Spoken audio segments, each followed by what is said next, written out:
you see your boy the Grizz, you know what it is, what it do, what it is. Yes, yes, yes, I am the Grizz. Damn that. Damn all that. That Nintendo Direct was straight up fire. But unfortunately, a lot of other stuff happened yesterday, and this was a pretty good news day. But that Nintendo Direct, woo, can't wait to talk to y'all about that. But let's get straight into it. So Microsoft's acquisition of Activision Blizzard, it seems like we're hearing something in the news every day now, because it's going to wrap up sometime later this summer. And well, this one is a bit of a good swing coming from the CMA, and man, they're giving Microsoft some options, and they have until February 22nd to respond to this. And CNBC had a good write-up of what happened. It says, in a notice of possible remedies sent to both parties, the CMA said it may require Microsoft to sell the business associated with its popular Call of Duty franchise, divest the Activision segment of Activision Blizzard, divest both Activision and Blizzard, and terminate the deal. Now they just want them to, it sounds like they want them to dissolve it if they acquire it, and they want them to sell off Call of Duty, or just don't have the deal happen. And I'm going to continue to read. Microsoft and Activision Blizzard have until February 22nd to respond. The CMA is set to issue a final decision on April 26th. The regulator opened an in-depth probe into the deal on September 1st. The CMA is concerned that the Activision deal could strengthen Microsoft's position in the cloud gaming market, adding Call of Duty and other lucrative titles to its cloud-based Xbox Game Pass platforms. Yeah, I think that would be pretty obvious, but you know, they did say they don't mind offering deals to play Call of Duty on other platforms. They're not going to cut it. They keep telling you. Anyway, I'm going to keep reading. Cloud gaming, which allows gamers to play games over the internet on devices other than a console, is still in its infancy and not yet a mass market technology. Yeah. The deal would also boost Microsoft's console business, the CMA said, adding that Microsoft would find it commercially beneficial to make Activision games exclusive to its Xbox hardware or available on PlayStation under materially worse conditions. Dog, they not winning. They in third place. They trying to move up out here. It's all about Call of Duty, huh? Everybody just wants to keep them from having Call of Duty, because whatever, you know, Microsoft has already said that the FCC was unethical in what they was doing, right? And this is just fishy, right? I don't know the legal jargon, so I'm going to try to be very careful with my words here. But from what this reads like, just straight off the kind of, it just doesn't seem really good, and it doesn't seem kind of fair. I mean, can you blame Microsoft for buying a company that's not really doing so well outside of Call of Duty? I mean, you got allegations and all kinds of other bad stuff surrounding. That company could use Microsoft to scoop them in, and then they actually own some of the other, some employees that are under a union now. They don't own employees. They have some of the studios that have employees that are unionized now. That would actually be very good for Activision Blizzard because of all the crap that they've had to go through under Bobby Kotick. So this is really, really interesting in seeing what's going to happen. Microsoft and Activision Blizzard has until February 22nd to respond. And man, I can't wait to see where this is going, because the decision is going to be up really, really soon. But if any of this is your vibe and you know what you're talking about and how this could possibly go in an analytical standpoint, holla at your boy in them comments. Alright, so let's talk about that Nintendo Direct. And it was a Nintendo Direct that gave me exactly what I wanted. Now, you would think that it gave me a whole bunch of stuff, right? But no, there was one specific thing that I've been asking for here on the channel specifically for years now. And this is something that they've been sitting on for quite a while. Something that was forecasted to have released last year by Jeff Grubb, and then it didn't, and he apologized for it. Shouts to Jeff Grubb for accountability on that. And Metroid Prime Remastered is finally coming out. I'm mad excited. I am mad excited. So I've mentioned before that I've watched Rob of Rule of Two review over here on YouTube, who's a big Metroid fan. And given the fact that, you know, I never really wasn't really into Metroid growing up, I just wanted to see what his fascination was. So he would just talk about the storylines and why these games were good, and even Metroid Other M, why the one that a lot of people don't like, and why he thought that was actually a solid game. And even me, I actually played a little bit of it, and I thought it was actually kind of dope. I think they could remaster that and fix that up a little bit. And I just kept trying to find that Metroid game that really stuck with me.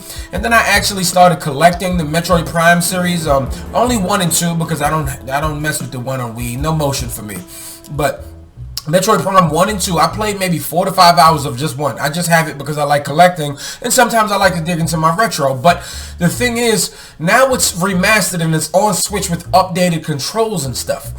And they shadow dropped the damn thing. It's available right now. The only reason I'm not playing it right now is because the physical edition comes out on February 22nd. That is 2 days before Kirby comes out. Now that is messed up, Nintendo. Well played, because February is already stacked with games, and my only game that I was going to play on the Switch this month was going to be Kirby. Then this Direct happened, and now Metroid Prime is out, and then I can even get it physical. I'm going to wait until the 22nd because I have a few games I want to play between then, and that'll give me a good amount of time. And I just absolutely love it. So happy about that. But we also got the Game Boy collection added to the Nintendo Switch Online expansion pack. No, not just Game Boy, all of the Game Boys. Game Boy, Game Boy Color, and Game Boy Advance. And they have a few games to start off with. And they will be having stuff coming later. What they're going to start off with on the base Game Boy is Tetris, Super Mario Land 2, 6 Golden Coins, The Legend of Zelda Link's Awakening DX, Gargoyle's Quest, Game & Watch Gallery 3, Alone in the Dark, The New Nightmare, Metroid 2 Return of Samus, Wario Land 3, Kirby's Dream Land. Yep, the first Kirby game, baby. You know what I'm saying? The first portable Kirby game. And then you got Game Boy Advance, Super Mario Advance 4, Super Mario Bros. 3, WarioWare Inc., Mega Micro Games, Kuruken, Mario, I nailed that. Honestly, that was a mouthful. Mario Kart Super Circuit, Mario and Luigi Superstar Saga, The Legend of Zelda, The Minish Cap. Bruh, that's fire right there. That is absolute fire right there. And there's also Game Boy, and with all versions there is, if there's a Game Boy Color, and Game Boy Advance versions of each of these games, and that's fire. And there's local and online co-op for all of this stuff. This Direct was straight up fire. And then, yes, Advance Wars is officially announced, and it will be dropping in April. Yeah, April. Pikmin 4 was there.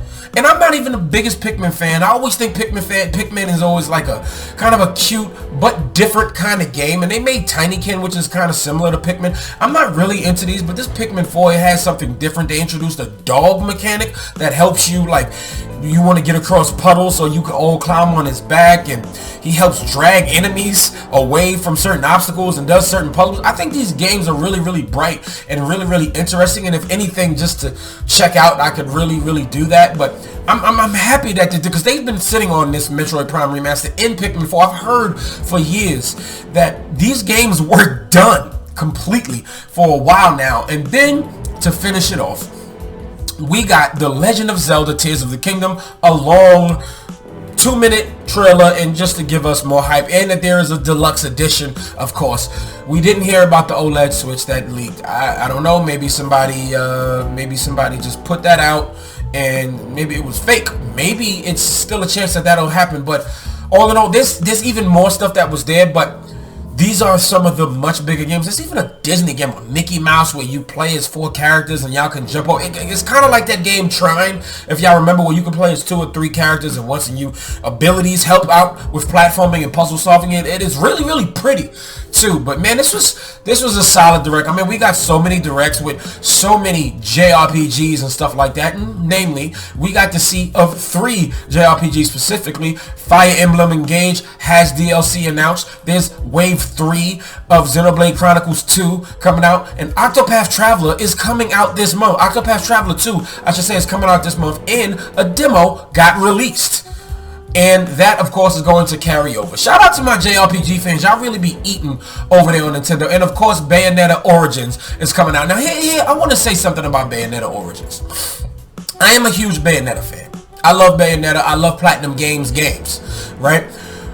But this one is really, really different in where you can play as two characters. You basically control two characters, kind of like where you play as Cheshire in the other game, in Bayonetta 3, I should say. And because you control her and you control the cat. But in this one, you play as a young Bayonetta. And basically just as Cereza, trying to get her mom out of jail, trying to prove her innocence. And you're actually in combat doing puzzles, and you have that cat in this game, and the cat is helping. But as young Cereza, you can attack. You can stop enemies, or you can slow them down and have your Cheshire focus on them. But the combat is really interesting. Now, this game, especially like visually, it reminds me of Oninaki. If you ever heard of Oninaki, it's from out of Square Enix. It's kind of a top-down Diablo style game, but not really. It's kind of action RPG. It's just a little sluggish, but it's still a pretty good game. I played through a little portion of it. I did enjoy most of it, but this game seems similar to it, but it's done by Platinum Games, and we know that they do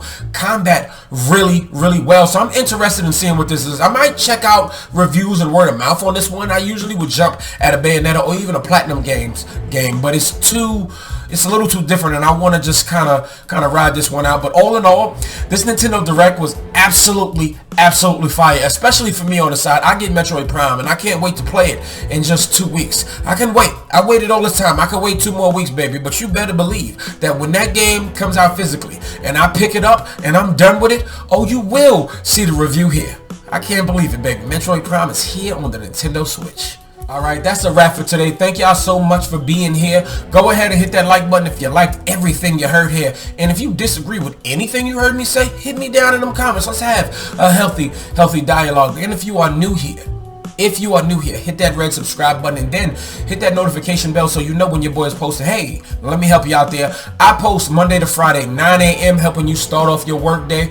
Listen to your boy in your ear. I'm bringing you some of the biggest gaming news you may have missed from yesterday. Today, welcome, thank you. Now, this video is finito.